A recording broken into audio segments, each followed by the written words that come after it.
الفضل YouTube channel میں آپ کا استقبال ہے۔ اس چینل پر روزانہ قرآن پاک کی ایک آیت تلاوت سماعت ترجمہ اور مختصر تشریح پیش کی جا رہی ہے۔ ویڈیو اپلوڈ ہونے پر نوٹیفیکیشن پانے کے لیے اس چینل کو سبسکرائب کریں اور بیل آئیکن ضرور دبائیں۔ السلام علیکم ورحمۃ اللہ وبرکاتہ۔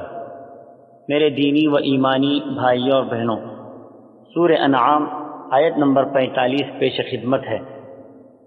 اعوذ باللہ من الشیطان الرجیم، فقطع دابر القوم الذین ظلموا والحمد للہ رب العالمین۔ پھر ظالم لوگوں کی جڑ کٹ گئی اور اللہ تعالیٰ کا شکر ہے جو تمام عالم کا پروردگار ہے۔ حضرات، سابقہ آیات میں خدا فراموشی کے انجام کے بابت کچھ باتیں پیش کی گئی تھیں اور کہا گیا تھا کہ بعض دفعہ وقتی طور پر بعض قوموں پر اللہ تبارک و تعالی دنیا کی آسائشوں اور فراوانیوں کے دروازے کھول دیتے ہیں، یہاں تک کہ جب وہ قومیں اس میں خوب مگن ہو جاتی ہیں اور اپنی مادی خوشحالی و ترقی پر اترانے لگ جاتی ہیں تو اللہ فرماتے ہیں پھر ہم اچانک انہیں اپنے مؤاخذے کی گرفت میں لے لیتے ہیں اور ان کی جڑ ہی کاٹ کر رکھ دیتے ہیں۔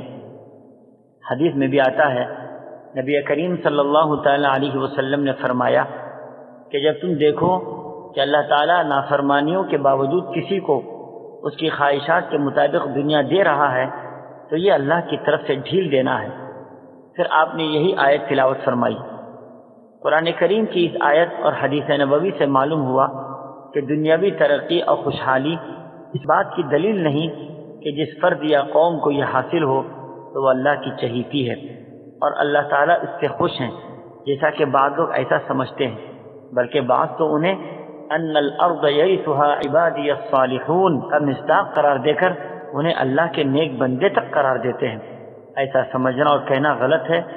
گمراہ قوموں یا افراد کی دنیاوی خوشحالی یہ آزمائش اور مہلت کے طور پر ہے، نہ کہ یہ ان کے کفر و معاصی کا صلہ ہے۔ اللہ تبارک و تعالی ہمیں صحیح سمجھ عطا فرمائے، آمین۔ وآخر دعوانا الحمد للہ رب العالمین۔